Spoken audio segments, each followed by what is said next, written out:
اعوذ باللہ من الشیطان الرجیم بسم اللہ الرحمن الرحیم الحمد للہ رب العالمین وسلام علی عبادہ الذین اصطفیٰ۔ درود بر محمد وآل محمد، اللہم صلی علی محمد وآل محمد۔ بسم اللہ الرحمن الرحیم۔ شہر رمضان الذی انزل فیہ القرآن ھدی للناس وبینات من الھدی والفرقان۔ آج ماہ رمضان کی 6 تاریخ ہے،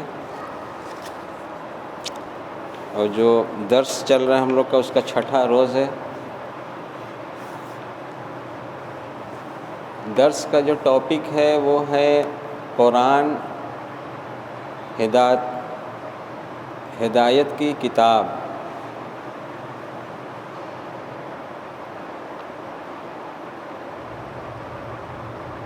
اسی سلسلے سے سورہ بقرہ کی 185 نمبر کے شروع کی آیت کی ابھی تلاوت کی۔ شہر رمضان الذی انزل فیہ القرآن ھدی للناس وبینات من الھدی والفرقان۔ یہ وہ مہینہ ہے جس میں قرآن نازل کیا گیا، جو لوگوں کے لیے ہدایت ہے، انسانوں کے لیے ہدایت ہے اور بینات ہے، من الھدی والفرقان۔ بینات یعنی کہ واضح کلیئر پروف کسی بھی چیز کا۔ من الھدی والفرقان، فرقان حق و باطل میں تمیز کرنے والا، کیا حق ہے کیا باطل ہے اس میں تمیز کر دے گا۔ اس میں ہم لوگوں نے شروع کیا تھا قرآن سے کہ قرآن کا تعارف کیا ہے، اس کے بعد سورہ حمد ہوئی تھی تھوڑا سا، پھر سورہ بقرہ شروع ہوئی تھی۔ تعارف میں یہ تھا کہ یہ قرآن اللہ نے رسول اکرم صلی اللہ علیہ وسلم پر بذریعہ وحی نازل کیا، اور یہ قرآن کی آیت بھی ہے کہ یہ قرآن میرے اوپر بذریعہ وحی نازل کیا گیا تاکہ تم لوگوں کو ڈراؤں اور جن جن تک یہ پہنچے ان سب کو انذار کروں۔ یہ قرآن کے بارے میں تھوڑا سا آج ایک بات اور کرنا چاہ رہے ہیں کہ جیسے یہ قرآن، یہ آیت خود بتا رہی ہے کہ قل کر کے آیت ہے کہ ان سے کہہ دیجئے کہ یہ قرآن میرے اوپر بذریعہ وحی نازل کیا گیا ہے تاکہ تم لوگوں کو ڈراؤں اور جن جن تک پہنچے ان سب کو ڈراؤں۔ یہ ہدایت کا ایک نظام ہے قرآن۔ جسے رسول اللہ صلی اللہ علیہ وسلم کی جو تبلیغ کی زندگی چل رہی تھی، اسی تبلیغ کی زندگی کا مجموعہ قرآن ہے، اور قرآن بذریعہ وحی نازل کیا گیا ہے۔ جیسے رسول اللہ صلی اللہ علیہ وسلم پر اور بھی پیغامات وحی ہوتے تھے، جو وحی تو ہوئے ہیں لیکن وہ قرآن کا حصہ نہیں بنا ہے۔ یہ بہت سمجھنے والی بات ہے کہ قرآن وہ کتاب ہے ہدایت کے اعتبار سے، اس کو اللہ نے وحی کے مطابق تشکیل دلایا ہے رسول اللہ صلی اللہ علیہ وسلم سے، کہ اس دور کے لیے لوگوں کے لیے بھی ہدایت ہو اور آئندہ لوگوں کے لیے بھی ہدایت ہو، جو کہ اس آیت میں خود بخود ہے۔ جو آیت ابھی ہم نے تلاوت کی تھی یہ کل کر کے ہے کہ یہ قرآن میرے اوپر بذریعہ وحی نازل کیا گیا ہے تاکہ تم لوگوں کو متنبع کروں اور جن جن تک یہ پہنچے ان سب کو متنبع کروں، ڈراؤں۔ یہ سورہ انعام کی آیت نمبر 21 ہے۔ تو یہ جو قرآن وحی ہوا ہے رسول صلی اللہ علیہ وسلم پر، یہ پوری رسول صلی اللہ علیہ وسلم کی رسالت کی زندگی کا پورا وہ ہے، اس میں رسالت کا، کہ کب کیا کہا، کفار نے کیا جواب دیا، کیسے کیا ہوا۔ مثلا جیسے کہ جناب عیسیٰ کے ماننے والے جو عیسائی تھے، عیسائی رسول صلی اللہ علیہ وسلم سے بہت بحث کرتے تھے۔ مین جو وہاں پہ 2 گروہ تھا، ایک عیسائی کا تھا ایک یہودی کا تھا، یہ دونوں اہل کتاب تھے۔ تو اہل کتاب قرآن کی جو تعلیم ہے ان کے یہاں بھی تعلیم وہی تھی، لیکن وہ ایک مدت گزر گئی تو انہوں نے تعلیم میں تبدیلی کر دی، مطلب جو تعلیم تھی اس اصل تعلیم کو چھوڑ کے اپنا بنایا ہوا دین پہ عمل کرنے لگے تھے۔ تو اسی لیے اس میں سورہ بقرہ کے شروع میں آئے تھے کہ وہ جو آپ پر نازل ہوا ہے اس پر ایمان لاتے ہیں، اور جو ان سے پہلے آپ سے پہلے نازل کیا گیا ہے، موسیٰ، داؤد و عیسیٰ پر نازل اس پہ ایمان لاتے ہیں۔ اس طرح سے۔ تو اس وقت جو یہ عیسائی تھے، نصران، علماء نجران، عیسائیوں کے جو علماء تھے، ان سے بہت بحث ہوتی تھی رسول صلی اللہ علیہ وسلم سے۔ تو جناب عیسیٰ کو وہ لوگ اللہ کا بیٹا بنا چکے تھے کہ وہ بات پہلے ہوئی ہے، قرآن کی آیت وہ بعد میں بنائے، تو وہ پہلے بھی جو بات ہوئی تھی قوم میں تو وہ اسی بنا پہ ہوئی تھی کہ وہ اللہ رسول صلی اللہ علیہ وسلم پر وحی ہوا تھا کہ جناب عیسیٰ نے تو یہ کہا تھا، اور یہ قرآن بھی وحی کے ذریعے ہی تشکیل دیا گیا ہے کہ اس وقت کے لوگوں کو اس سے ہدایت ملے اور آئندہ لوگوں کو بھی اس سے ہدایت ملے۔ مطلب ایک جامع کتاب ہے، یہ ٹھوس محکم مطلب کتاب ہے، اس میں کوئی شک نہیں ہے، اس کو سمجھنا پڑے گا بات کو۔ رسول اللہ صلی اللہ علیہ وسلم پر صرف نہ قرآن ہی وحی ہوا ہے، نہ قرآن کے علاوہ جو ہے صرف وہ وحی ہوا ہے کہ اس کے حساب سے ترتیب دے دیا قرآن کی، نہیں، جو رسالت کے وقت جو وحی ہوتی تھی وہ الگ تھی، یہ قرآن الگ سے وحی ہوا ہے ترتیب کے حساب سے۔ اب اس میں جیسے قرآن کی وہ آیت ہی بتایا ہم نے سورہ حشر کی، سورہ انعام کی غالباً آیت ہے، ہاں سورہ انعام کی آیت نمبر 19 کہ ان سے کہہ دو کہ یہ قرآن میرے اوپر بذریعہ وحی نازل کیا گیا ہے تاکہ تم لوگ کو انذار کروں، جن تک پہنچے ان سب کو ڈراؤں۔ تو اس پہ غور کرنا پڑے گا تھوڑا سا۔ بہرحال تو اب اسی قرآن کی جو شروعات ہو رہی ہے سورہ حمد سے ہو رہی ہے۔ سورہ حمد اللہ کی بڑائی، اللہ کی ربوبیت، اللہ کی مالکیت کا اقرار کرتے ہوئے اس کے بعد ہم اس سے ایک عہد کرتے ہیں۔ سورہ حمد اصل میں ایک عہد نامہ ہے ایک انسان کا اپنے رب سے۔ وہ کیا ہے؟ وہ ہے کہ ہم تیری ہی عبادت کریں گے، تو ہمیں صراط مستقیم کی ہدایت دیتا رہے، یعنی کہ اللہ کی بندگی کرنے کا ہم لوگ عہد کر رہے ہیں۔ اب جب عہد کر لیا بندگی کرنے کا تو اب اس عہد پر اپنے ہمیں باقی رہنا ہے، کیونکہ یہی وہ عہد تھا۔ یہ جناب موسیٰ کی قوم بنی اسرائیل، عیسائی جو تھے، یہ سب ان سبوں نے بنی اسرائیل نے اللہ سے یہی عہد کیا تھا کہ ہم تیری ہی بندگی کریں گے۔ وہ ابھی سورہ بقرہ میں جو چل رہا ہے ابھی آئے گا بیچ میں، تو وہ عہد کو انہوں نے توڑ دیا۔ تو اب یہ ہم جو سورہ حمد پڑھ رہے ہیں اللہ سے اس کی بندگی کا عہد کر رہے ہیں کہ ہم تیری ہی بندگی کرتے ہیں یا کریں گے، تو ہمیں صراط مستقیم کی ہدایت دیتا رہے۔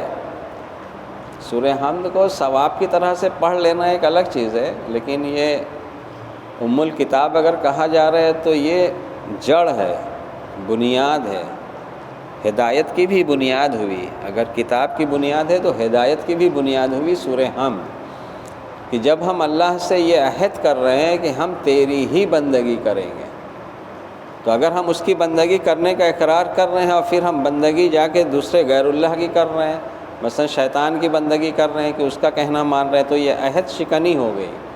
اسی سے فساد پھیلتا ہے کہ جو عہد کرنے کے بعد وہ اس کام پہ اللہ کی بندگی نہ کر کے اس کی خلاف ورزی کرے۔ جو سورہ بقرہ میں ہے کہ یہ کہتے ہیں کہ ہم اصلاح کرنے والے ہیں، اصل میں یہ فاسد ہیں، فساد پھیلانے والے ہیں۔ تو یہی لوگ ہوتے ہیں جو بندگی کا عہد کرتے ہیں اور لیکن کرتے نہیں ہیں۔ بہرحال یہ کرتے کرتے ہم لوگ کی بات پہنچی تھی سورہ بقرہ کی 7 نمبر کی آیت تک، جس میں ہدایت ہے متقین کے لیے، متقین کی خصلت بیان کی گئی تھی۔ پھر اس میں والذین کفروا کی بات ہوئی تھی، والذین کفروا کے بعد اب آج ہم لوگ 8 نمبر کی آیت سے سورہ بقرہ دیکھیں گے۔ بسم اللہ الرحمن الرحیم ومن الناس من یقول آمنا باللہ وبالیوم الآخر وما هم بمؤمنین۔ اب یہ 8 نمبر سے جو بات ہو رہی ہے یہ دوسرے لوگ ہیں، یہ تیسرا گروہ ہے۔ پہلا گروہ متقین کا تھا، دوسرا گروہ جو کفر کرنے والے تھے ان کا تھا، اب یہ تیسرے والے لوگ ہیں۔ یہ کیا کہہ رہے ہیں؟ لوگوں میں سے کچھ ایسے بھی ہیں جو کہتے ہیں، میں یقول، جو کہتے ہیں آمنا، ہم ایمان لائے، باللہ ہے اللہ اور باللہ و بالیوم الآخر، روز آخرت پر اور اللہ پر ہم ایمان لائیں، وما ہم بمؤمنین، حالانکہ وہ ایمان والے نہیں ہیں۔ تو اب یہاں پہ دیکھیں یہ ہدایت کی کتاب ہے. یہ کون لوگ ہوتے ہیں جو کہتے ہیں؟ لوگوں میں سے کچھ لوگ ایسے ہوتے ہیں جو اس وقت بھی تھے، رسول اللہ صلی اللہ علیہ وسلم کے ٹائم میں بھی تھے، جو یہود و نصارہ میں سے تھے، بنی اسرائیل میں سے، اور آج بھی جو لوگ ہوں گے وہ اہل کتاب ہی میں سے ہوں گے. کیوں نہ وہ قرآن کے ہی ماننے والے میں سے ہوں اہل کتاب، کہ وہ کہیں گے کہ ہم ایمان لائے، آمنا باللہ و بالیوم الآخر، کہ ہم اللہ پر اور روز آخرت پر ایمان لائے. تو انہی کے لیے یہ بات بتائی جا رہی ہے کہ حالانکہ وہ ایمان لانے والے نہیں ہیں. اس میں بات آگے اور واضح ہو جائے گی. یخادعون اللہ والذین آمنوا وما یخدعون الا انفسهم وما یشعرون. وہ اللہ اور ایمان والوں کو دھوکہ دینا چاہتے ہیں. وہ جو کہتے ہیں کہ ہم ایمان لائے، وہ ایمان نہیں لائے، وہ اصل میں اللہ اور ایمان والوں کو دھوکہ دینا چاہتے ہیں، حالانکہ وہ صرف اپنی ذات کو ہی دھوکہ دے رہے ہوتے ہیں، لیکن وہ اس بات کا شعور نہیں رکھتے. یہ کس وجہ سے ہوتا ہے؟ یہ اس وجہ سے ہوتا ہے فی قلوبہم مرض فزادہم اللہ مرضا ولہم عذاب علیم بما کانوا یکذبون. ان کے دلوں میں بیماری ہے،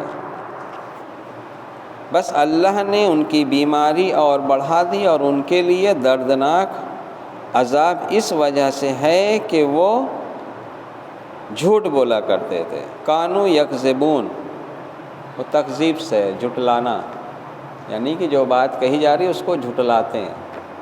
یعنی کہ اگر قرآن میں یہ بات آ رہی ہے کہ یہ ہدایت ہے متقین کے لیے، وہ جو غیب پر ایمان لاتے ہیں، صلاۃ قائم کرتے ہیں اور انفاق کرتے ہیں، وہ کہتے ہیں کہ ہم ایمان لائیں، لیکن وہ غیب کی باتوں پر کو نہیں مانتے ہیں، وہ صلاۃ کو قائم نہیں کرتے ہیں. یعنی کہ ان کو جیسا مصلی بننا ہے وہ ویسا مصلی نہیں بنتے ہیں. ان سے کہا جاتا ہے کہ انفاق کرو، کہتے ہیں کہ ہم ایمان لائیں، ہاں انفاق کرنا چاہیے، لیکن وہ انفاق نہیں کرتے ہیں. یہی لوگ ہیں جو اللہ اور ایمان والوں کو دھوکہ دے رہے ہیں. وہی یہاں پہ ان کی بتائی جا رہی ہے کہ یہ اصل میں اپنے آپ کو دھوکہ دے رہے ہیں یہ، لیکن اس کا شعور بھی نہیں رکھتے. اور یہ اس وجہ سے ہے کہ ان کے دلوں میں بیماری ہے، دل کی بیماری کی وجہ سے وہ ایسا کرتے ہیں. بس اللہ نے ان کی بیماری اور بڑھا دی، اور ان کے لیے دردناک عذاب ہے اس وجہ سے کہ وہ تکذیب کرتے تھے. یہ 10 نمبر کی آیت ہوئی.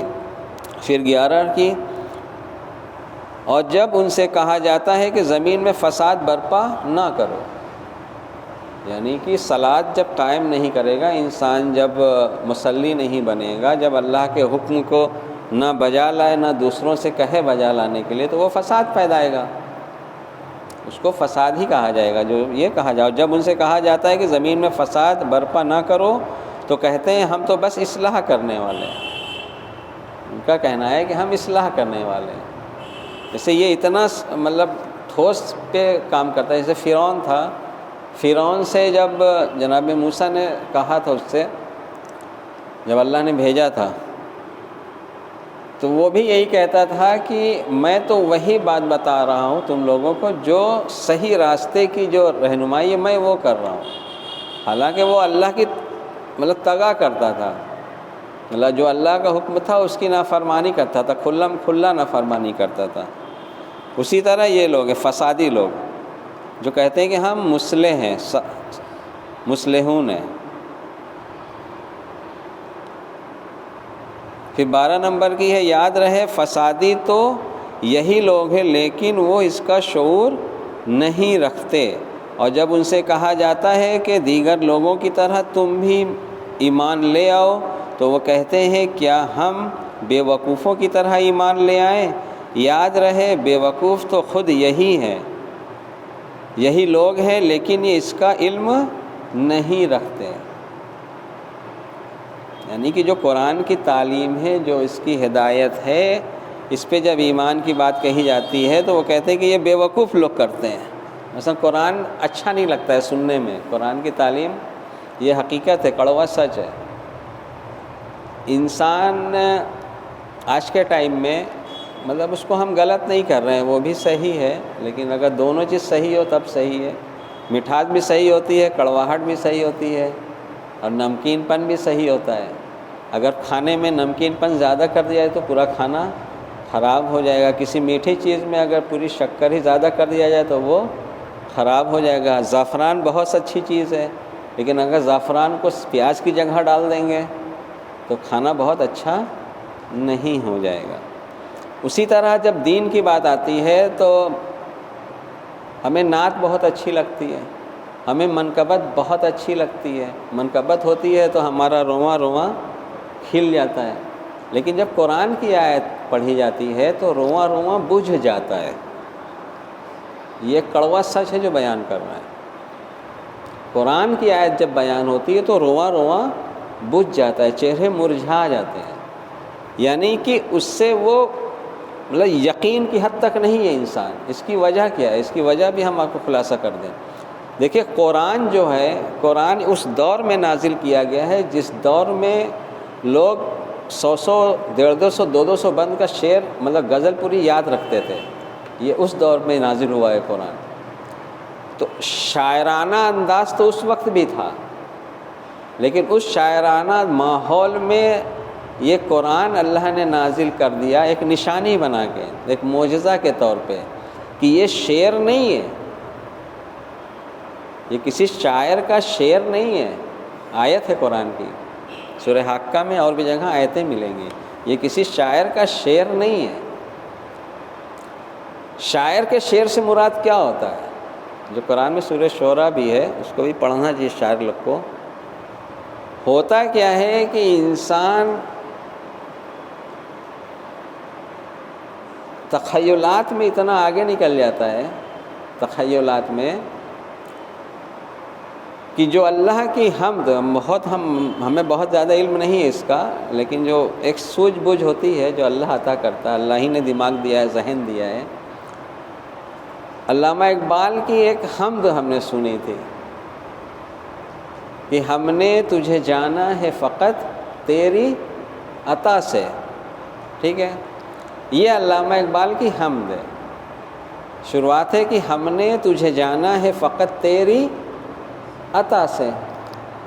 علامہ اقبال کوئی چھوٹے موٹے شاعر کا نام نہیں ہے، ٹھیک ہے؟ وہ یہ شعر لکھ کے کہتے ہیں کہ یہ حمد کا شعر اس کو کہتے ہیں۔ لیکن آج کا شاعر اگر یہ لکھے گا کہ ہم نے تجھے جانا ہے فقط تیری عطا سے، اگر وہ اہل سنت لکھنے والا ہے تو اس کو نعت میں بنا دے گا، یعنی کہ رسول اللہ کی طرف منسوب کر دے گا کہ ہم نے تمہیں جانا ہے فقط تیری عطا سے۔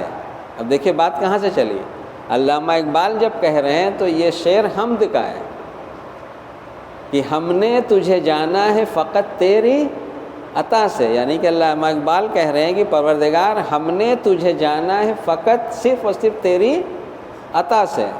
اب یہی اہل سنت اگر کہہ دے گا تو یہ رسول اللہ کی طرف ہو سکتا ہے کہ نعت منسوب کر دیں کہ ہم نے تجھے جانا ہے فقط تیری عطا سے۔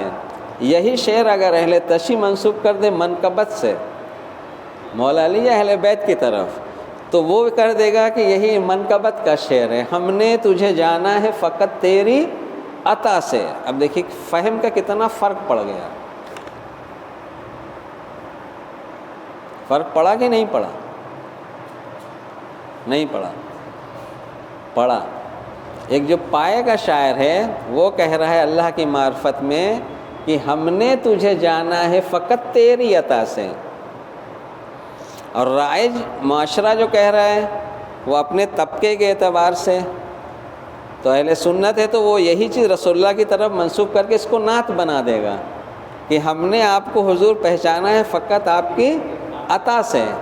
اگر اہل تشیع کے ہاتھ لگ جائے وہ منسوب کر دے گا ائمہ اطہار علیہ السلام کی طرف کہ ہم نے آپ کو آقا جانا ہے صرف آپ کی عطا سے۔ تو اب بتائیے کہ وہ معرفت کہاں گئی جو مولا علی کہہ رہے ہیں کہ دین کی بنیاد اللہ کی معرفت ہے؟ ممکن ہے یہ؟ تو یہ سب چیز رائج جو چیزیں ہوتی ہیں، رائج چیز سے بہت فرق پڑتا ہے۔ اب یہ قرآن رسول اللہ صلی اللہ علیہ وسلم پہ وحی ہوا ہے، بذریعہ وحی نازل کیا گیا ہے۔ یہ قرآن کوئی ایسی ویسی کتاب نہیں ہے۔ جیسے کہ مولا علی کو رسول اللہ نے اپنا جانشین بنایا، تو کیا کہا کہ جس کا میں مولا، یعنی کہ رسول اللہ خود پہلے یہ کہہ رہے ہیں کہ جس کا میں مولا اس کے یہ علی مولا۔ تو اب میرا یہ سوال ہے کہ ابھی رسول اللہ کو ہم نے اپنا مولا مانا ہے؟ کیونکہ رسول اللہ کے قید ہے کہ جس کا میں مولا اس کے یہ علی مولا۔ تو ابھی رسول اللہ کو ہم نے آج مولا مانا ہے؟ کیسے مانیں گے؟ سوال ہے۔ رسول اللہ صلی اللہ علیہ وسلم پر یہ قرآن نازل ہوا ہے، ٹھیک ہے؟ محمد کچھ نہیں ہے الا رسول، سوائے اللہ کے رسول کے۔ تو کیا قرآن کو جب ہم بحیثیت ہدایت لیں گے تو اس سے کیا ہمیں رسول اللہ کی بھی معرفت ہوگی کہ نہیں ہوگی؟ رسول اللہ کی معرفت ہوگی نا۔ تو جب رسول اللہ کی معرفت ہوگی، اب ممکن ہے کہ رسول اللہ کا وہ جملہ سمجھ میں آ جائے گی، جس کا میں مولا اس کے یہ علی مولا۔ کیونکہ ہم جب رسالت کی ہی معرفت نہیں رکھیں گے تو امامت کی معرفت کہاں سے ہوگی؟ پھر تو کوئی بھی آئے گا جھوٹا مکار کذاب بھی آئے گا، وہ کہے گا کہ میں امام، ہو سکتا ہے کہ میں مان لوں، ممکن ہے، کیونکہ ہمیں ابھی رسالت ہی نہیں پتہ ہے۔ جب رسالت پتہ ہی نہیں ہے تو جانشین کہاں سے پتہ ہوگا کہ رسالت کا کام کیا ہے؟ جب وہ نہیں پتہ رہے گا تو جانشین رسالت کا کام کیا ہے وہ کیسے پتہ لگے گا؟ مثلاً ایک فیکٹری میں مینیجر کی کرسی تھی، اس پہ ایک مینیجر تھا، اب دوسرا کوئی وہاں جانشین بنا تو مینیجر کی حیثیت سے ہی تو بنے گا نا وہ جانشین۔ تو اب وہ جانشین کیا کرے گا؟ جو مینیجر کا کام تھا وہی نہ کرے گا کہ اس سے ہٹ کے کرے گا۔ تو یہ معرفت میں کہاں ہوتی ہے یہ سب باتیں؟ تو اس پہ غور کرنا پڑے گا کہ پہلے رسول صلی اللہ علیہ وسلم کی معرفت ہمیں قرآن سے ہی ہو سکتی ہے فی الحال کے لیے۔ جب قرآن سے معرفت رسول اللہ کی ہو جائے گی تب پھر ہمیں امام کی معرفت ہوگی، کیونکہ امام اللہ کے امر کو ہی بیان کرتا ہے، اور رسول اللہ اللہ کے پیغام کو ہی، جو اللہ کا امر ہے اسی کو بیان کر رہے ہیں۔ اللہ نے اپنے رسول اللہ کی رسالت کی جو پوری زندگی ہے، یہ قرآن اسی رسول اللہ صلی اللہ علیہ وسلم کی زندگی کا پورا مطلب پیغام ہے۔ قرآن کوئی عام کتاب نہیں ہے جس کو انسان بہت ایسے خالی لے کہ ہاں بس قرآن ہے، جس میں جیسے ہے نا کہ جو ان کی پہچان بتا گئی، یہ متقین کی جو رسول اللہ پر نازل ہوا ہے اس پر ایمان لاتے ہیں، یعنی کہ یہ قرآن رسول اللہ پر وحی ہوا ہے، اس کو ماننا پڑے گا۔ اگر اس کو جو نہیں مانے گا، اس میں ذرہ برابر بھی شک کرے گا کہ وہ آیت یہاں نہیں تھی یہاں تھی، وہ ایسے نہیں ویسے، سورہ حمد ویسے نہیں ویسے، پہلے آیت تو یہ نہیں نازل ہوئی تھی، پہلی یہ نازل ہوئی تھی تو یہ یہاں کیوں ہے وہاں کیوں ہے، نہ، وہ رسالت کی زندگی تھی کہ کب کیا پیغام آیا تھا۔ قرآن کا جو نزول ہے، قرآن جو بذریعہ وحی نازل کیا گیا ہے، یہ الگ وحی ہے رسول اللہ پہ، اور یہ ترتیب کے لحاظ سے وحی کی گئی ہے قرآن۔ اس کو جو نہیں مانے گا وہ ہدایت نہیں پا سکتا ہے، وہ صرف گمراہی کے اندھیروں میں بھٹکتا رہے گا، ٹھیک ہے؟ تو اس میں جو بات ہے تو اس پہ غور کرنا چاہیے۔ جیسے سورہ حمد کی بات بتایا کہ اگر ہم اللہ سے عہد کر رہے ہیں کہ ایاک نعبد، ہم تیری ہی بندگی کریں گے اور تجھے سے استعانت چاہتے ہیں، ہمیں صراط مستقیم کی ہدایت فرما، یہ ایک عہد ہے اللہ سے۔ یہ اب عہد اگر آپ سمجھے، تھوڑا بہت سمجھا دیں کہ اگر آپ یہ کہیں کہ کسی، مان لیجیے آپ جو کاروبار کرتے ہیں، اب کسی سے مال لینا یا دینے کے بعد آپ مال دینے والے ہیں، کوئی لینے والا ہے، آپ اس سے عہد کریں گے، اس نے کہا کہ ٹوٹل جو بھی تیار ہوگا مال ہمیں دیجیے گا، تو آپ نے اپنی زبان سے کہا کہ جتنا بھی مال تیار ہوگا ہم آپ ہی کو دیں گے، ٹھیک ہے؟ آپ نے زبان سے کہہ دیا، اس کی لکھا پڑھی کر لیجیے، جو بھی مال تیار ہوگا ہم آپ ہی کو دیں گے، تو یہ عہد ہو گیا، اسی کو کہا جاتا ہے عہد۔ اگر آپ نے اس مال کو کہیں اور دے دیا تو کیا کیا؟ کیا کیا؟ یعنی کہ آپ نے اس عہد کو توڑ دیا خود سے. تو توڑ دیا تو بس توڑ دیا، اللہ چھوڑ دے گا؟ نہیں. اللہ کے جو ایک قانون میں یہ بات بھی ہے کہ جب تم عہد کرو کسی سے تو اس کو تم توڑ نہیں سکتے. کچھ بھی ہو جائے اس عہد کو نبھانا ہے، اس کو توڑ نہیں سکتے. ایک مثال اسی پر ہم نے دی تھی منگنی لگنے کی. معاشرے میں لڑکا لڑکی کی منگنی لگتی ہے، آدمی عہد کرتا ہے پھر توڑ دیتا ہے. اس کو بہت آسان سمجھتا ہے، یہ آسان نہیں ہے. ابھی دین ہم لوگوں نے سمجھا نہیں کہ دین کیا ہے. مثلا ہمیں یہ بتایا گیا قرآن پڑھ لو بہت ثواب ملے گا، یہ دین ہے. نماز پڑھ لو پنجگانہ بہت ثواب ملے گا. تہجد پڑھ لو بہت ثواب ملے گا. 30 روزہ رکھ لو بہت ثواب ملے گا. روزہ جو ہم رکھ رہے ہیں، اللہ کہہ رہا ہے کہ تم روزہ رکھو تاکہ متقی ہو سکو. جب ہم متقی ہو جائیں گے تب ہم اللہ کی بندگی کرنے کے لائق بنیں گے. بات سمجھ رہے ہیں کہ نہیں؟ ابھی یہ ہم اس میں قدم رکھ رہے ہیں. عہد پہ بات چلی تھی. تو عہد جب آپ نے کیا کسی سے کہ ہم جو مال تیار کریں گے آپ کو دیں گے پورا، اور آپ کسی اور کو دے دیجئے بیچ میں سے، تو آپ نے عہد توڑ دیا. اب سورہ حمد میں جو ہم عہد کر رہے ہیں اللہ سے، جو ہمیں اللہ رسول اللہ کے ذریعے اللہ سکھا رہا ہے، یا رسول اللہ نے اللہ کے پیغام کو لے کے جو ہم کو دیا کہ تم اللہ سے ایسے عہد کرو. کیسے عہد کرو؟ کہ ہم تیری ہی بندگی کرتے ہیں اور کریں گے. بات جملے پہ غور کریے. ہم وضو کر کے مصلی پہ کھڑے ہو کے یہ عہد کر رہے ہیں اللہ سے کہ ہم تیری ہی بندگی کریں گے. ہمیں ایک سامان اپنا بیچنے کے لیے ہم نے اپنے سامنے والے کسٹمر سے عہد کیا کہ ہم پورا مال آپ کو دیں گے. ہم نے اس کو نہیں دیا، بیچ میں سے کسی کو دے دیا، تو عہد توڑ دیا نا ہم نے. اور وہی جب رسول اللہ ہم لوگ کو سکھا رہے ہیں کہ اللہ سے یہ عہد کرو کہ ہم صرف تیری ہی بندگی کریں گے، یعنی کہ تیرے ہی حکم کے مطابق عمل کریں گے. اب یہ عہد کیسے ٹوٹا؟ ہم کھڑے ہو کے وضو کر کے عہد کر رہے ہیں اور گھر جا کے اس کے بعد فوراً عہد توڑ دے رہے ہیں. اللہ کی بندگی کیا ہے، اللہ کا حکم کیا ہے، وہ آگے آئے گا جو پچھلے سال بیان کیا ہے. مثلاً ماں باپ کے ساتھ حسن سلوک سے رہنا، خبردار ان سے اف بھی نہ کہنا، شانوں کو جھکائے رہنا، بات کرنا تو نرم لہجے میں کرنا. اگر ایسے کیا تو اللہ کی بندگی، یعنی کہ جو سورہ حمد میں نے عہد کیا تو اس کا پاس رکھا. اگر ایسا نہیں کیا تو اللہ کی بندگی نہیں کی. بس سمجھ رہے کہ نہیں؟ کسی یتیم کا ہے، یتیم کا حق اس کو نہیں دیا. اللہ کے قانون میں ہے کہ یتیم کا اس کا حق دو، مسکین مسافر کو اس کا حق دو، اگر کوئی سوال کرے تو اس کو اس کا حق دو. اب ہم نے یہ نہیں کیا تو عہد کو توڑ دیا یا نہیں توڑ دیا؟ یہ جو سورہ بقرہ میں بات ہو رہی ہے شروع سے اب تک، جو الف لام میم سے بات ہوئی، یہ بنی اسرائیل ہی کے لیے ہے. بنی اسرائیل یعنی کہ اس میں یہودی اور عیسائی دونوں آ گئے. ٹھیک ہے، دونوں اہل کتاب ہیں. اس کو آپ ایسے سمجھیے، تھوڑا سا تمہید اس کی کر دیں. جیسے آج اہل کتاب، اہل قرآن میں کتنا مسلک ہے جو ہم لوگ جانتے ہیں. مطلب اپنے کو لے لیں، اہل تشیع کو لے لیں، اہل سنت، اہل حدیث، دیوبندی، بریلی، اس کے بعد اسماعیلی، اس کے بعد داؤدی بوہرا، اس کے بعد بہت سارے مسلک، قریب 70-75 مسلک ہو گیا ہوگا. یہ اہل قرآن ہوئے. ٹھیک ہے، اسی طرح رسول اللہ صلی اللہ علیہ وسلم کے ٹائم میں اہل کتاب میں 2 تھے، ایک یہودی تھے اور ایک عیسائی تھے.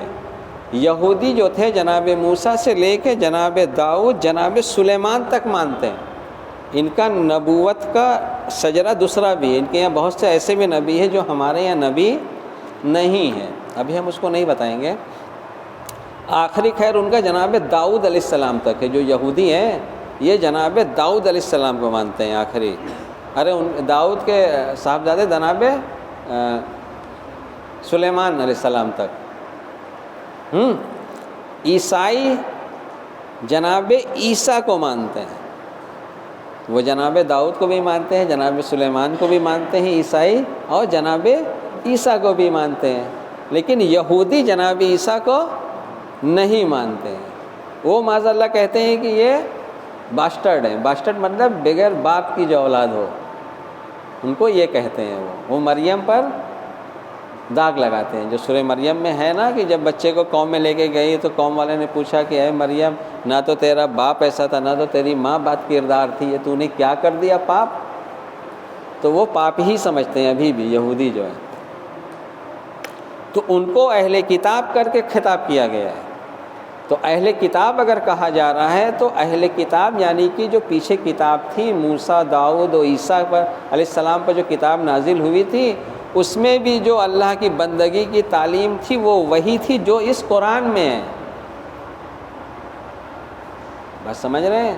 جو پچھلے سال ہم نے بیان کیا تھا سورہ بنی اسرائیل کی 22 نمبر سے 39 نمبر میں ہیں، تو یہی سب عہد نامہ، بندگی کا عہد نامہ یہی ہے کہ اللہ کے ساتھ کسی کو شریک نہ کیا جائے، اس کے بعد والدین کے ساتھ، اس کے بعد رشتہ دار، پڑوسی، مسکین، یتیم، مسافر، زنا کے قریب. یہ ایک پورا عہد نامہ ہے اللہ سے بندگی کا، جو کہ یہ پورا کام کرتا ہے معاشرے پہ. ایک معاشرہ کیسا ہونا چاہیے، بندگی یہ معاشرے پہ اثر کرنے کے لیے ہے. بات سمجھ رہے ہیں کہ نہیں؟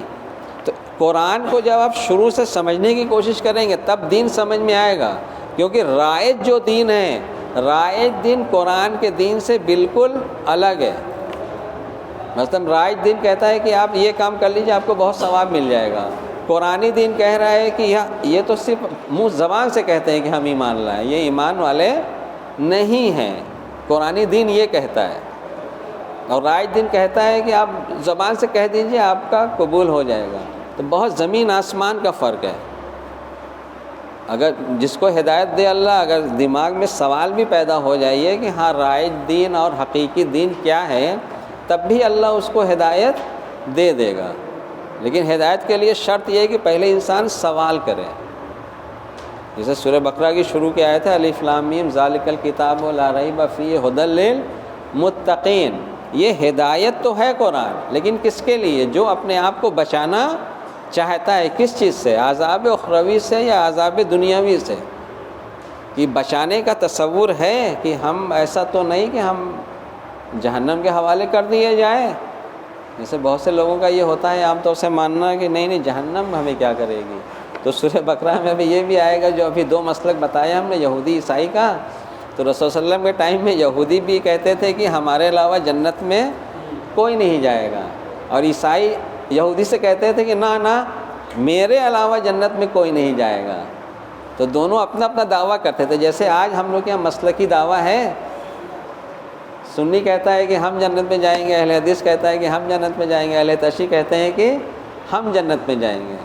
تو ہم نے اس کا ایک پریکٹیکل کیا آپ لوگ کو بتا دیں. جتنے مسلک کے علماء ہیں ہم نے اہل تشیع، اہل حدیث، دیوبندی، اہل سنت، سب کے بڑے علماء سے کہا تھا کہ ایسا کہ آپ لیٹر پیڈ پہ لکھ کے دیجئے کہ آپ کی پوری جماعت جنت میں جائے گی. کسی نے نہیں دیا ابھی تک، کسی نے لکھ کے دیا نہیں ہمیں. اہل تشیع کے اپنے علماء سے بھی ہم نے کہا تھا کہ آپ لکھ کے دیجئے کہ آپ کا پورا گروہ ہمارا جنت میں جائے گا، لکھ کے دیجئے. ہم کا اتنا کہ آپ اتنا لکھ کے دے دیجئے کہ آپ کی 2 اولاد ہے، آپ گارنٹی لیتے ہیں کہ دونوں جنت میں جائے گی؟